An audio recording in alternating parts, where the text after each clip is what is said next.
আসসালামু আলাইকুম। আজকে প্রকৃতির সাথে আপনাদেরকে দেখাচ্ছি। প্রকৃতি নিয়েই আমাদের আজকে ব্লগটা শুরু করলাম।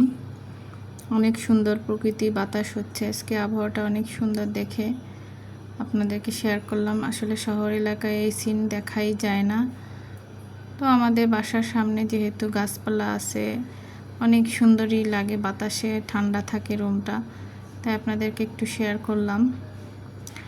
আমরা শহর এলাকায় যেহেতু থাকি, আর বিশেষ করে সারা দেশে যারা শহরে থাকে তারা তো অবশ্যই জীবনযুদ্ধে পরিশ্রম সব কিছুই নিয়ে তাদের জীবন চলতে হয়।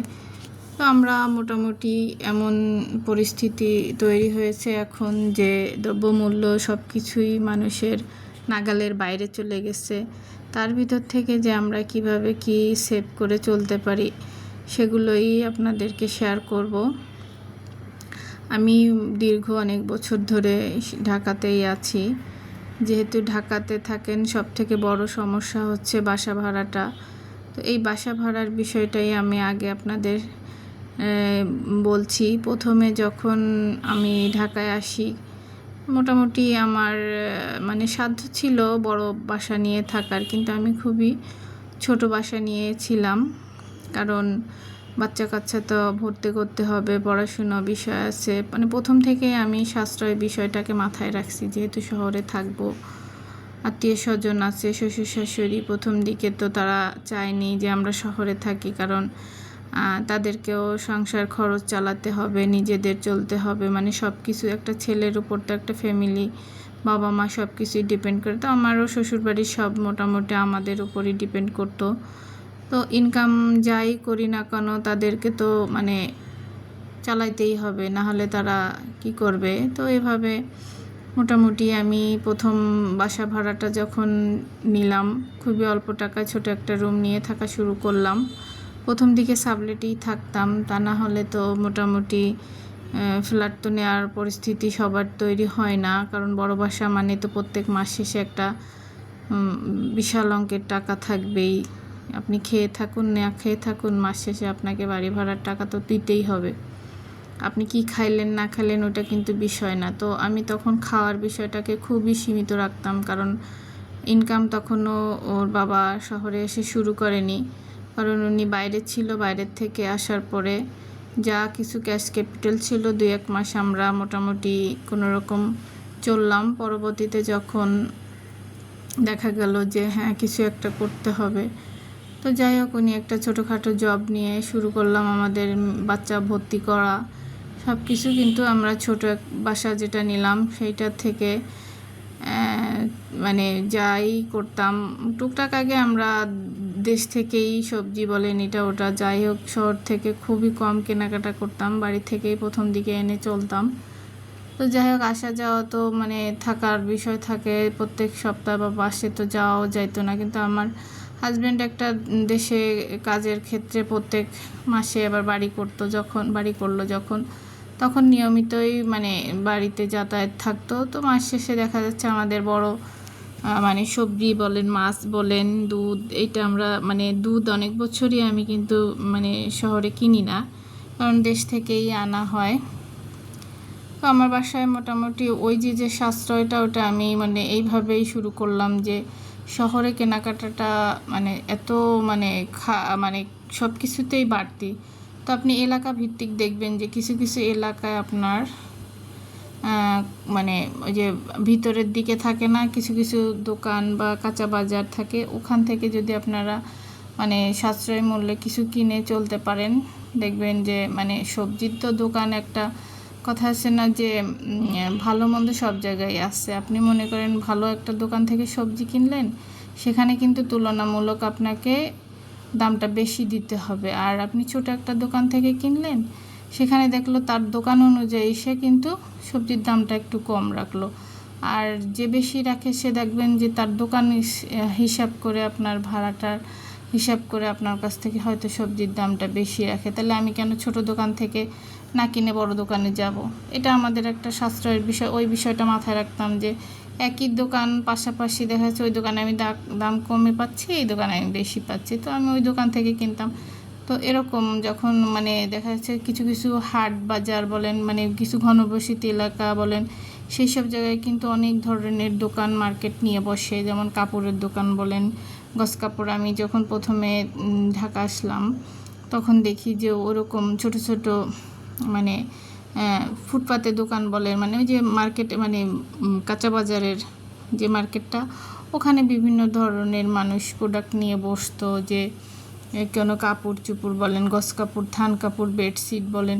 তো আমি যেহেতু হাতের কাজ জানতাম, সেলাই কাজটা জানতাম, তো আপনাদের বরাবরই একটা কথা আমি বলছি যে আপনারা যদি প্রতিটা মহিলার কিন্তু এই জিনিসটা জানা, মধ্যবিত্তদের আমি বলবো যে এই জিনিসটা জানা একেবারে ফরজ হওয়া উচিত। কারণ আপনার ফ্যামিলিতে আপনি একজন হন, দুইজন হন, পাঁচজন, আপনাকে কিন্তু সেলাই কাজটা জানলে অবশ্যই আপনি সাশ্রয়ের প্রথম ধাপটা আপনার ভিতরে আসবে। তো আমি মনে করেন মাস শেষে 15 থেকে 20,000 টাকা এখন সাশ্রয় করতে পারি। আর আগে যেটা করতাম সেটা হচ্ছে আমি মানে ওই যে বললাম না যে বিলাসিতাটা আমি কখনো করতাম না। কারণ অনেকে আছে, অনেকের দেখা দেখি অনেকে অনেক কিছু করার চেষ্টা করে। পরবর্তীতে ভিডিওতে আমি সেটা বলার চেষ্টা করব যে কারো দেখা দেখি কিছু করে আমি কেন নিজের ক্ষতি করব, আমার সংসারে আমি কি করব না করব সেটা একান্ত আমার বিষয়, তাই নাকি? তো এভাবে আমি কখনো কারো প্ররোচনায় পড়তাম না যে ও এরা করলো, ওর ওটা আছে, আমার নাই কেন। ওই জিনিসটা আমাদের ভিতরে না থাকলেই সব থেকে বেটার। কারণ আমার বাসায় একটা ফার্নিচার আছে, ওর বাসায় একটা ফার্নিচার আছে, ব্যাস ওর থেকে আমারটা একটু খারাপ, ওই প্রবণতা থেকে বেরিয়ে আসতে হবে। কারণ আপনার সংসার, আপনি কিভাবে থাকবেন, আপনি কি করে চলবেন, সেটা একান্ত আপনারই বিষয়, তাই না? তো শহর এলাকায় আমরা যত চেষ্টা করি যে ফার্নিচার কম রাখা ভালো, তাতে দেখা যাচ্ছে বাসা আপনি ছোট চাইলে সমস্যায় পড়লেন, আপনি চাইলে একটা ছোট বাসা নিতে পারলেন, কিন্তু ফার্নিচার আপনি যত নেবেন তত বারবার একটা বাসা চেঞ্জ করা বা মানে একটা বাসা নিলেন, দেখা যাচ্ছে সেই বাসায় আপনি ভাড়া বেশি, কিন্তু আপনার মনে করেন ফার্নিচার তুলনায় আপনার কম আছে, আপনার মনে হলো যে আমার ওই বাসাটা থাকলাম কিন্তু আমার ফার্নিচার তো বেশি না, ওই জিনিসটা বিবেচনা করা যাবে না। আপনার চিন্তা করতে হবে আপনার সাধ্যের ভিতর যেটা থাকবে। ওই যে সাবলেটের বিষয়টাও আপনি নিতে পারেন। আমি সব সময় ঢাকায় প্রথমে এসে আমি চেষ্টা করছি সাবলেটে থাকার, কারণ প্রথম দিকে বাচ্চাদের ভবিষ্যৎটাকে আমি আগে মজবুত করছি, কারণ আমার বাচ্চা কাচ্চা কালকে কিন্তু প্রতিদিন ইনকাম বাড়বে। তো ওই যে প্রথম থেকে যে সাশ্রয়টা করে আসছি আমি সারা বছর, আল্লাহ আলহামদুলিল্লাহ, আমার কখনো কারো কাছে হাত পাততে হয়নি। মানে আমি হয়তো খাবার দিক থেকে একটু মানে করছি মাঝে মধ্যে, তবে কখনো যে আমার অত কষ্ট হয়েছে এটা আমি বলবো না। যে বললে না বরকত সবই আপনার ইচ্ছার উপর থাকবে। আপনি মনে করেন আজকে ডাল ভাত খান, কালকে আপনি মাছ ভাত খাবেন, সমস্যা নাই। কিন্তু আপনি প্রতিদিনই যদি মাছ ভাত খাইতে চান তাহলে তো আপনার সমস্যা থাকবেই।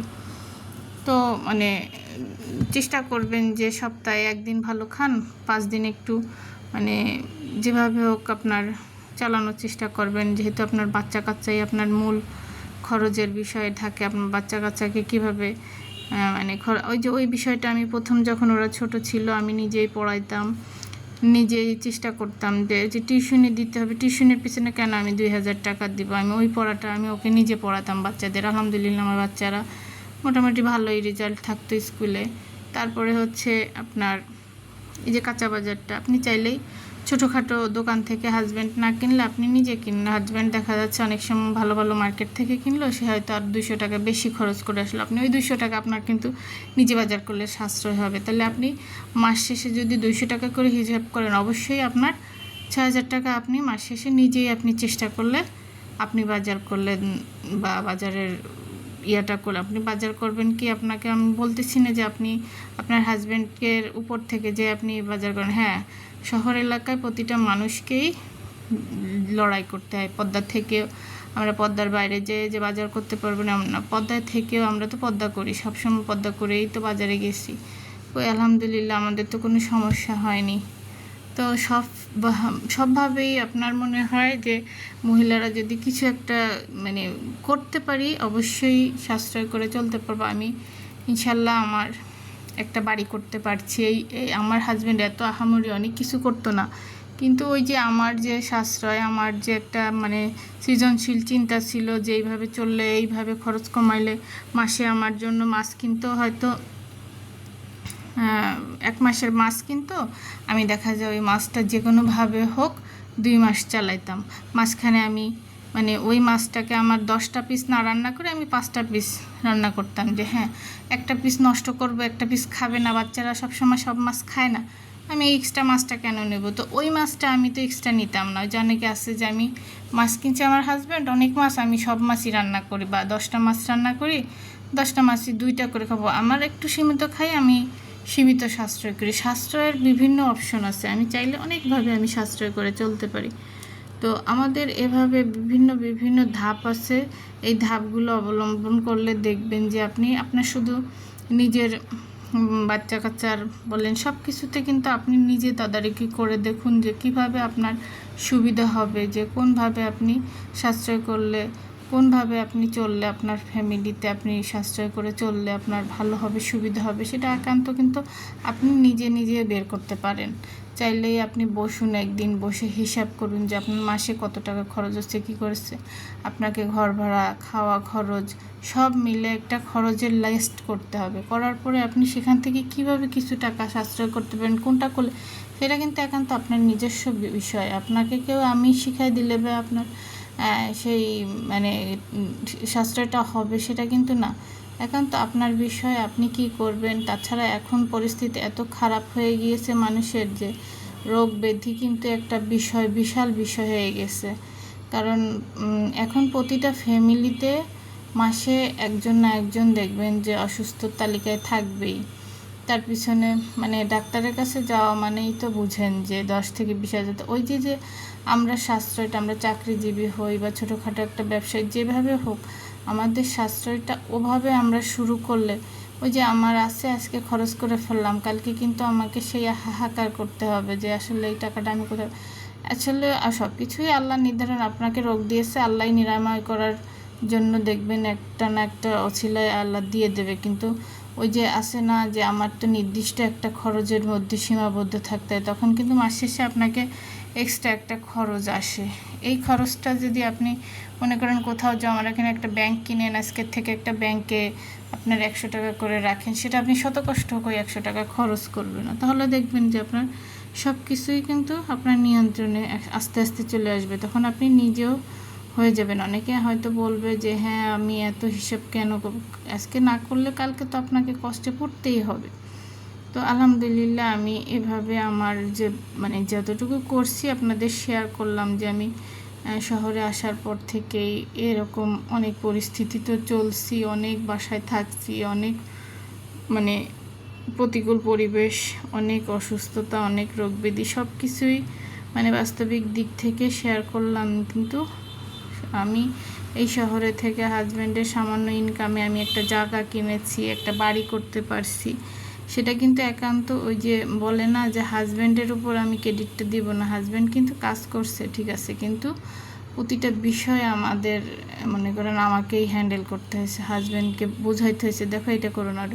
তাকে আমি এখনও দেখি যে তাকে যদি আমি এই যে আপনাকে হয়তো প্রথম ভিডিওতে একটা সিন দেখাইছি যে বাজার, এই বাজারটা কিন্তু মানে একেবারেই মানে অনাকাঙ্ক্ষিত বাজার, সে আমাকে জিজ্ঞেস না করে দেশের থেকে এত পরিমাণ সবজি তরকারি নিয়ে আসতে, মানে 1500 টাকার সবজি। আপনার মনে হয় যে এই 1500 টাকার সবজি কি আপনি মানে খেয়ে শেষ করতে পারবেন? তো এই যে কিছু কিছু বিষয় আছে যখন আপনার নিয়ন্ত্রণের বাইরে থাকবে, তাই আপনি কখনো মানে যদি মনে হয় যে আপনার হাজব্যান্ড টাকা দিতে চায় না, তারপরে তাকে আপনি বুঝান যে দেখো তুমি বাজার করো, আমি এই কয় টাকার মধ্যে আমি চালাই দিতে পারবো। হ্যাঁ, তার কাছ থেকে হয়তো দিলেও সে 200 টাকা দিল, আপনি 100 টাকার বাজার করেন, 100 টাকা আপনি সাশ্রয় করেন। হ্যাঁ, এভাবে আপনি বিভিন্নভাবে পারবেন। আমার হাজব্যান্ড ওই রকম সহজে হাতে টাকা দিত না, বা সহজে সে চাইতো না যে তুমি করো বা তুমি বাইরে যাও, সে বাইরে যাওয়া পছন্দ করতো না। কিন্তু যখন দেখছে যে সে মানে ওই যে সব দিক পারতো না, বাজার করতে হয়তো রাত হয়ে যায় তো বাজার আনতে পারতো না, বা বিভিন্ন মানে বিষয় তো থাকবেই।